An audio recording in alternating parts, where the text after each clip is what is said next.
So I'm just going to ask you to tell your story, starting as far back as you think. I don't know if you want to start when you were pregnant, if they're just as far back as you think you should start. Okay. I'm sorry. Can we also get your names? Okay. Oh, I'm sorry. I forgot. It's just so we don't. Okay. All right. My name is Ashley Roby, Ashley, Roby, Roby. I'm Jeffrey Roby, Jeffrey, Roby. I don't know where to look. and you could just look at me. Okay. All right. Ashley, will you say your title?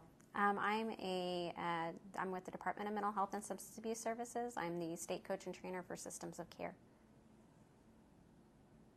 You want my title? I don't know. Whatever you're comfortable with. Nah. They've been doing this for the people that work there. She's the more important one. In Whatever. Systems of Care. No, it just is equally as important. All right. Just tell your story. All right. So Gracelyn is my firstborn and very first pregnancy. We were very excited to get pregnant. And everything was healthy, everything was fine, and at 25 and a half weeks, my water broke unexpectedly for no particular reason.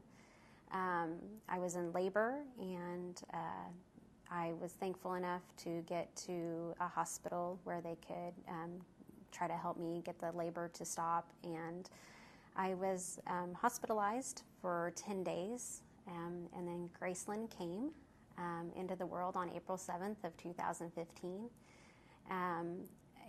At 26 weeks, she was 2 pounds and 3 ounces at birth and was 14 and a half inches long. Gracelyn had a 71-day NICU stay where there was a lot of ups and downs that went on through our journey through the NICU. She was ventilated for a while and stayed on oxygen and just was trying to learn how to grow and learn how to try to cope with being outside of the womb. It was a very difficult experience for us, and especially for me as a mom, because I felt like at the time that my body had failed me. I had dealt with a lot of anxiety, a lot of depression, because what was happening to me and what was happening to us and what had happened to Gracelyn wasn't something that was supposed to happen at all.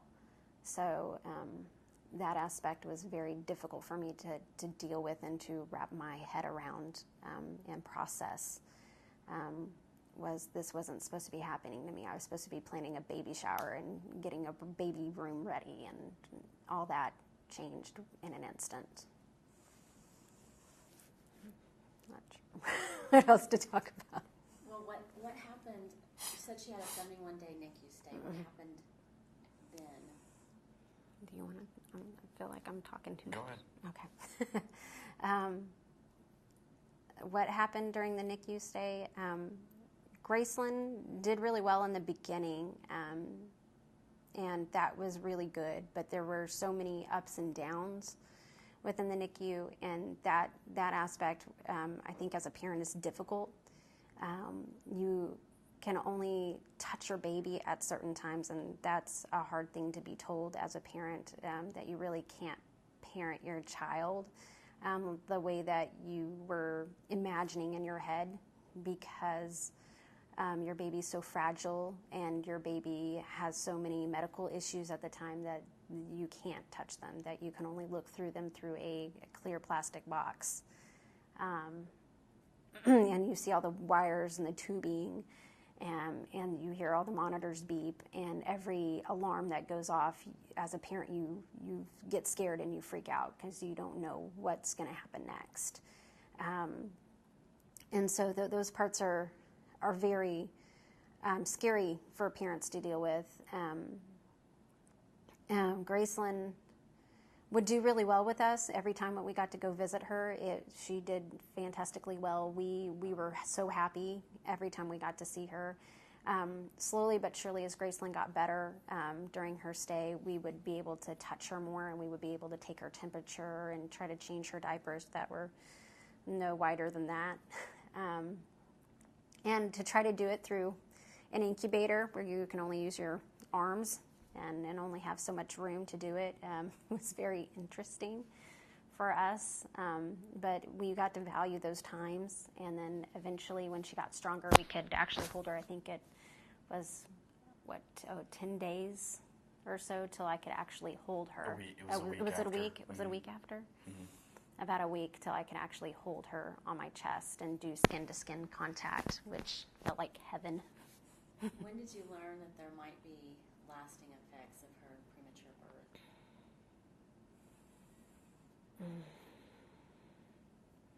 It was in the hospital, definitely during her stay. I would say probably after the first couple of weeks, maybe. I'm trying to think. I can't remember. Everything's such a blur. They, before she was born, they told us that she would have a disability. It was pretty much guaranteed. But I don't think that we knew what it was until probably a week and a half after she was born, that she had cerebral palsy.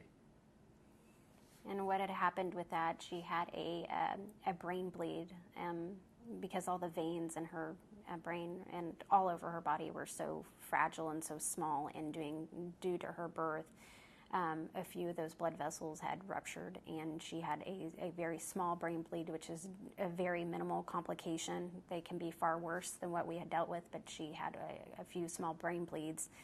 And as a result of those brain bleeds, they healed themselves and formed scar tissue, which created our daughter to have cerebral palsy that affects her right side of her body. There were other possible complications that we dealt with.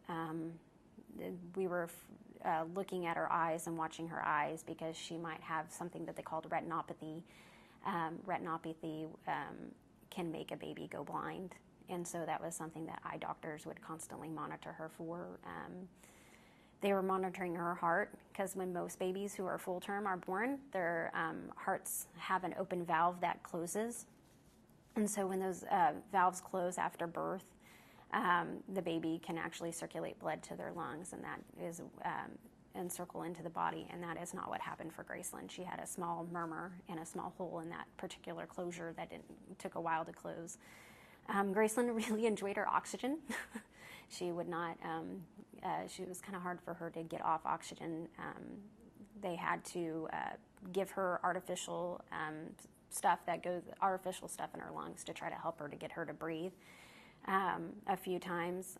And they were actually concerned that she might not come off and she might have a chronic lung disease due to being intubated. But she thankfully had learned how to wean herself off. And so those were just a few of the complications that we were watching for in the NICU at the time. The retinopathy healed itself. Her hole in her heart healed on its own. She had retinopathy twice. Yeah. And it healed itself. And it healed itself both and she times. has perfect vision. Mm-hmm. Now we monitor, and in the long term, we're monitoring her hearing now. She might have a possible hearing loss in the right ear. Very minimal, but it's still a hearing loss that we have to watch for. And then cerebral palsy, how does that affect her day to day? I'll let you talk about that. Her cerebral palsy affects her. She can't shift on her right side. She can walk, which they told us that she may not walk by the age of 2. She started walking at a year and a half. She still goes to PT. They want to up it maybe to twice a week because her right hip is very tight. It started with her neck. Her neck was very tight, and then it's kind of worked its way down to it may affect her hip long term. So it's very mild, but still we don't know if she'll be able to do sports or dance or anything strenuous of that nature. Mm-hmm. Does she have any cognitive impairment? No cognitive impairment that we know of. Mm-hmm. They said that the particular spot where the brain bleed had occurred, that there should not be any cognitive or personality defects from that. It was mainly in the motor area of her brain that was affected by the brain bleeds. So talk to me a little bit about what it was like to have all these possible problems coming towards you, and did you get support? What kind of services were available? For me, it was scary. It was hard to deal with that your child might have a permanent disability. And I think for me as a mother, it hurt a lot more because I was supposed to protect her, and I couldn't protect her. This was the one thing I was supposed to do, and I couldn't protect her.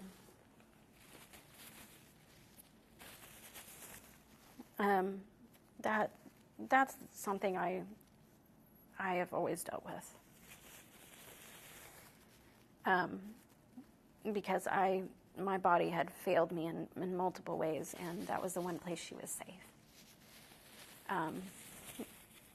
So it was very overwhelming to try to understand all the complications and how this one situation radically changes your life, and how you envision your family looking like, and how you envision the future looking like for your child, and the possible issues you may have to deal with, the possible issues your child has to deal with, and how the outside world looks at them, and how the outside world views them and perceives them. And so that was very difficult for me. I'm just going to check and make sure that there's no problem with Graceland. Okay. She should be fine. There's other coworkers in there, so they've all been around her, so she should be all right. I just wanted to make sure that there wasn't a problem. They're not there. Sheila must have taken her on a walk or something. Oh, okay. Okay. Hey, Genesis. As far as what was the other question, Geneva? The services. Yeah.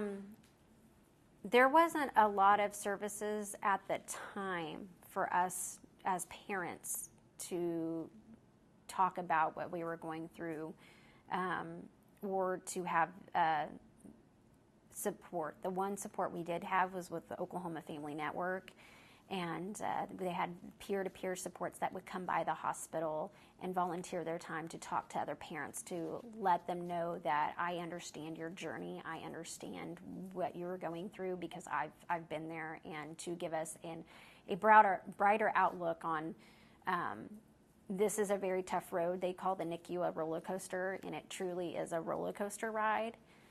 In every sense of the world, mentally, emotionally, and physically, it's a roller coaster ride.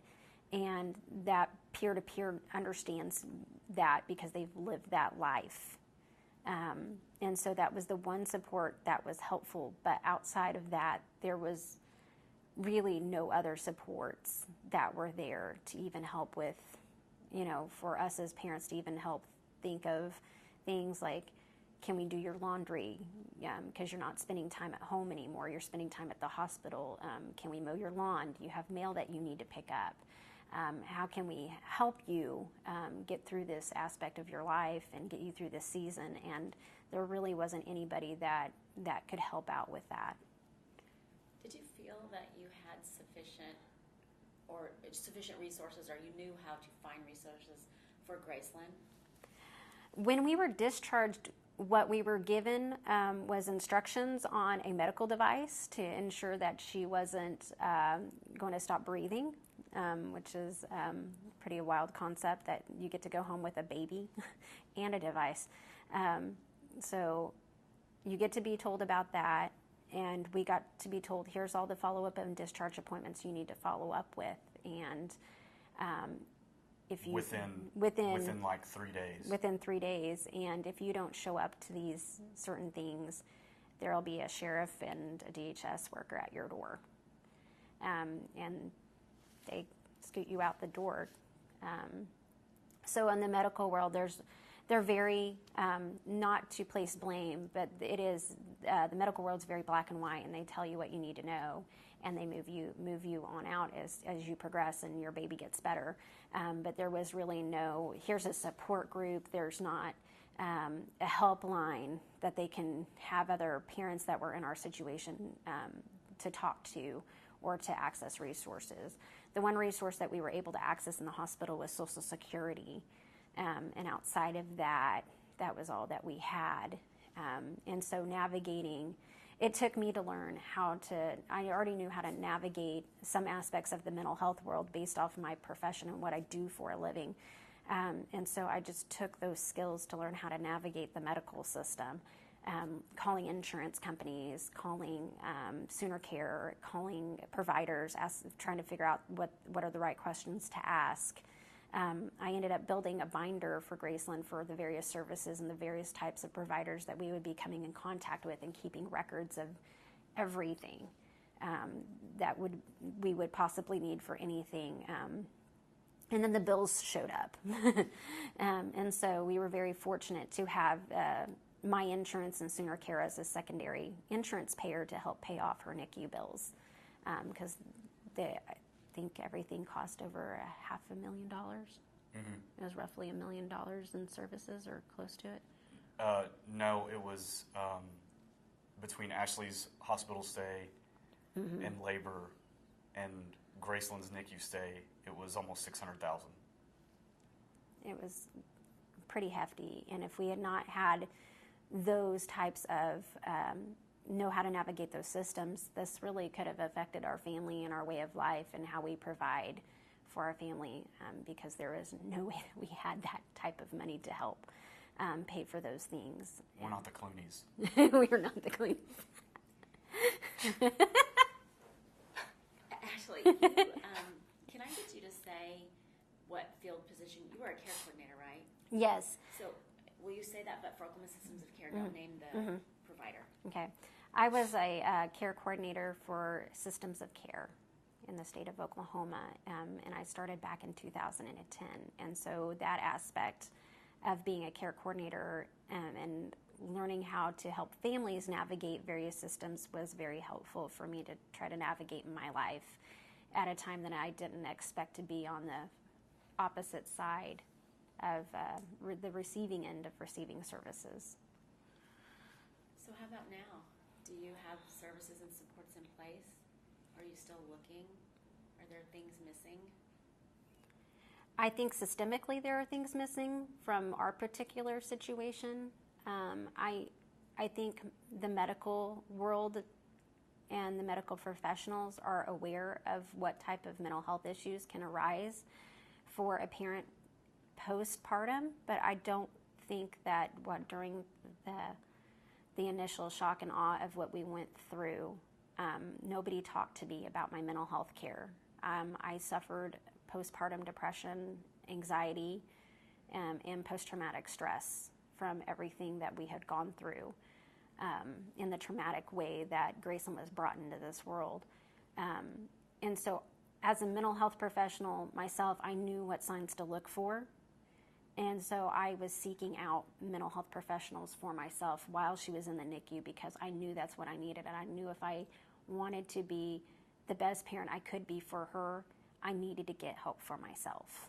And I knew I needed to talk to my OBGYN and talk to her about what I was going through so I could get some medical assistance on trying to help me cope with everything that we were going through at that time.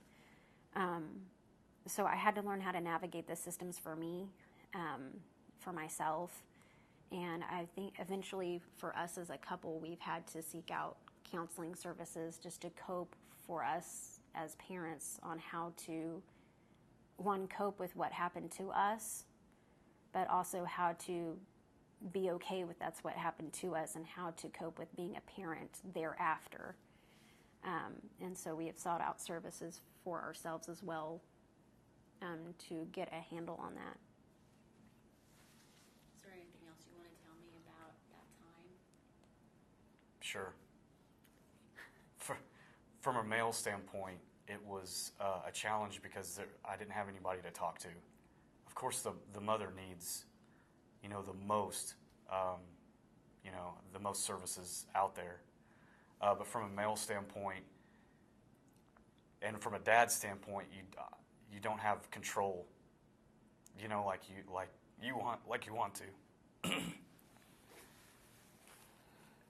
And when it's about your child,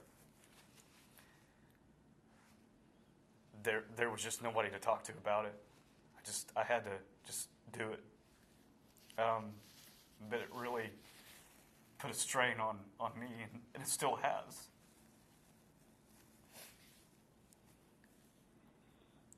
Because when you can't protect your child, when she's just laying there and you can't do anything, it's the hardest thing in the world to try to get through.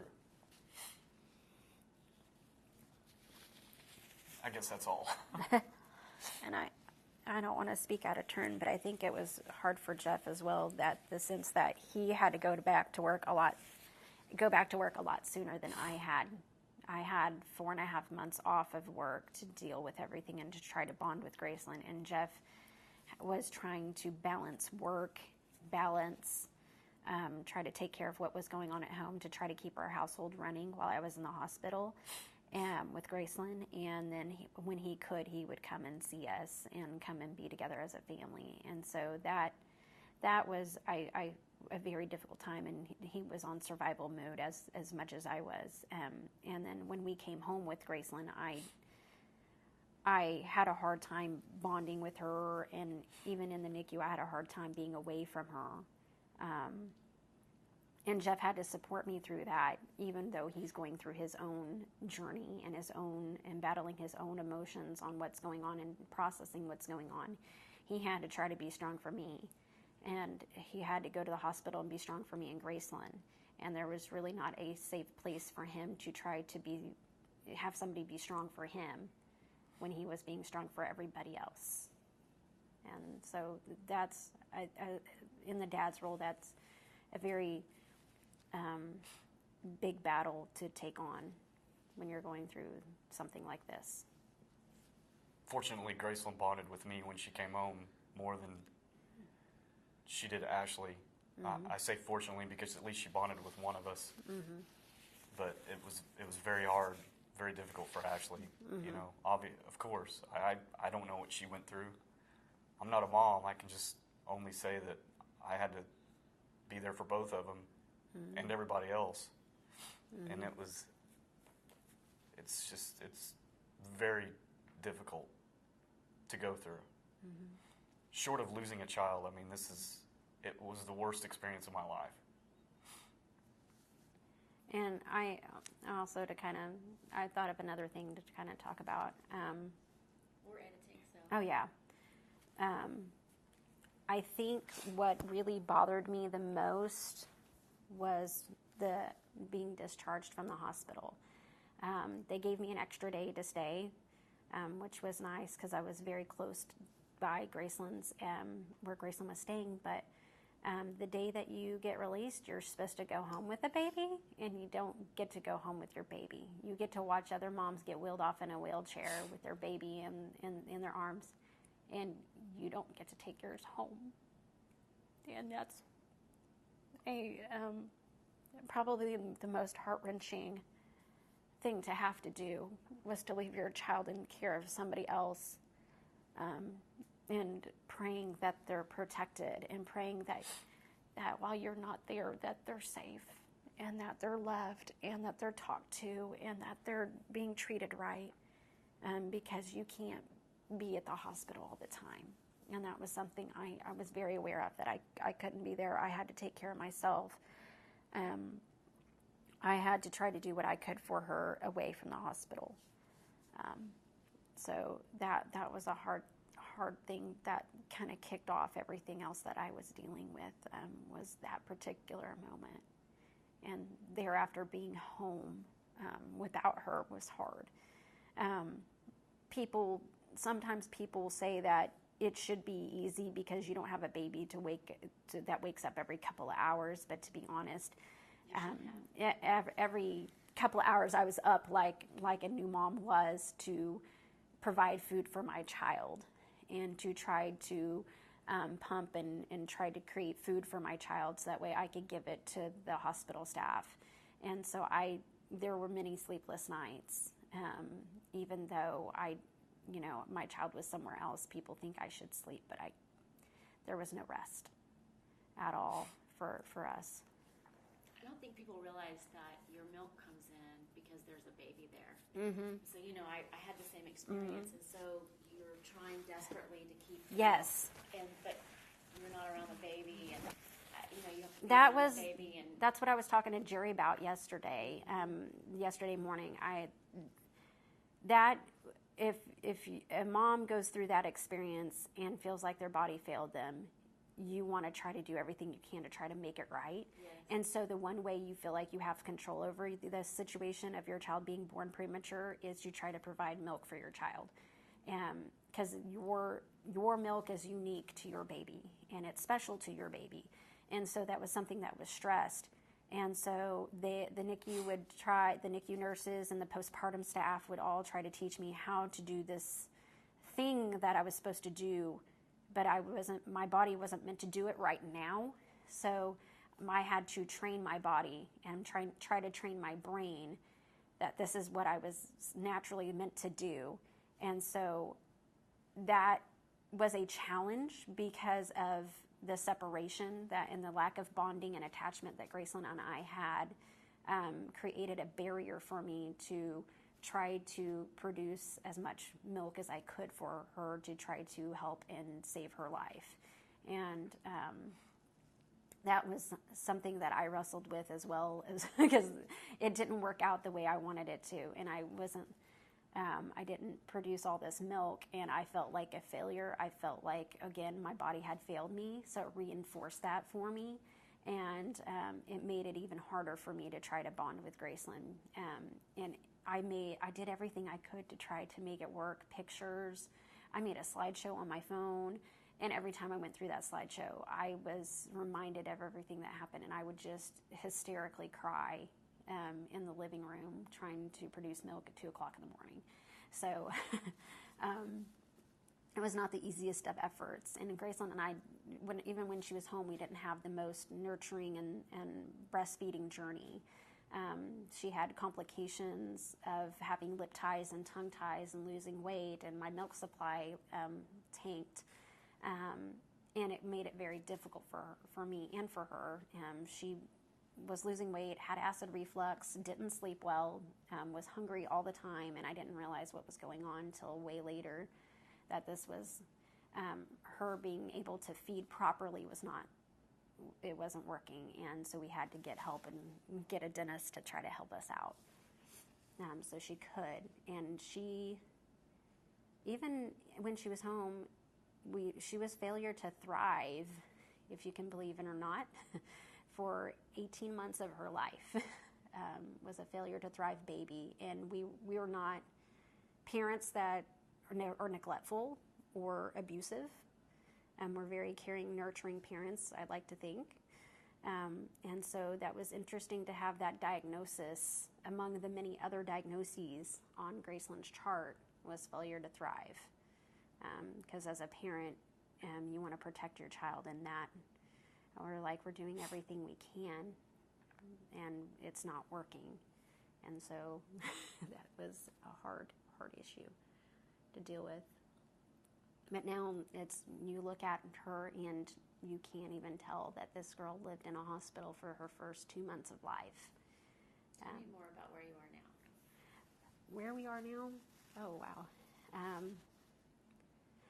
I definitely feel like we're on a better path and a brighter path than where we were 2 years ago. I feel like that there's hope, that there's, especially with how resilient Graceland is, that she's walking, she talks, she runs, she climbs. She's very affectionate, very loving, and looking at her, nobody would ever guess that she has been a micropreemie and was 2 pounds and 3 ounces. Nobody would ever think that looking at her that she has cerebral palsy. Nobody would ever know these things unless they knew our story.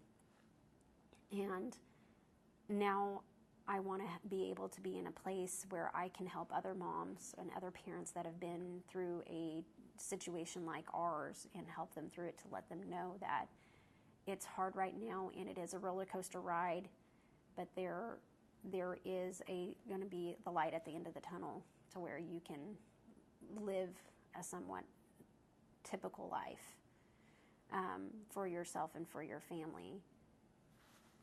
She's a happy girl. And we have given her all the services that she needs. At least we hope we have. And it's been a hard journey for 2 years. Mm-hmm.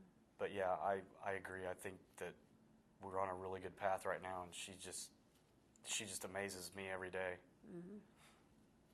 Mm-hmm. Tell me what you see for her in the future. Will she always need extra supports, or do you think? We don't know. We don't know. We don't know what she's going to need in the future, because things are still so in the air, if you will, that we don't know how this will affect her in the long run. Maybe we'll know more when she's 5, but now we just have to keep giving her, the physical therapy and the hearing appointments and the neurology appointments, and just hope and pray that everything's going to be okay. Mm-hmm. Is there anything else you guys want to tell me? Or tell the cameras, I guess? I'm good. I didn't even talk much. I love the idea about having you look at pictures, and I was thinking about ways that we could have. I really like the idea of the 3 of you as a family and a unit. But I was thinking, is there any way that we could get them? You know how we went outside yesterday? If you guys could maybe walk away from the camera, we would see her face. Mm-hmm. Or even if you picked her up, or do you guys ever do that thing where they a little bit like that? That way she wouldn't be identifiable, but we could have you as a family unit. Is that okay? Sure. Yeah.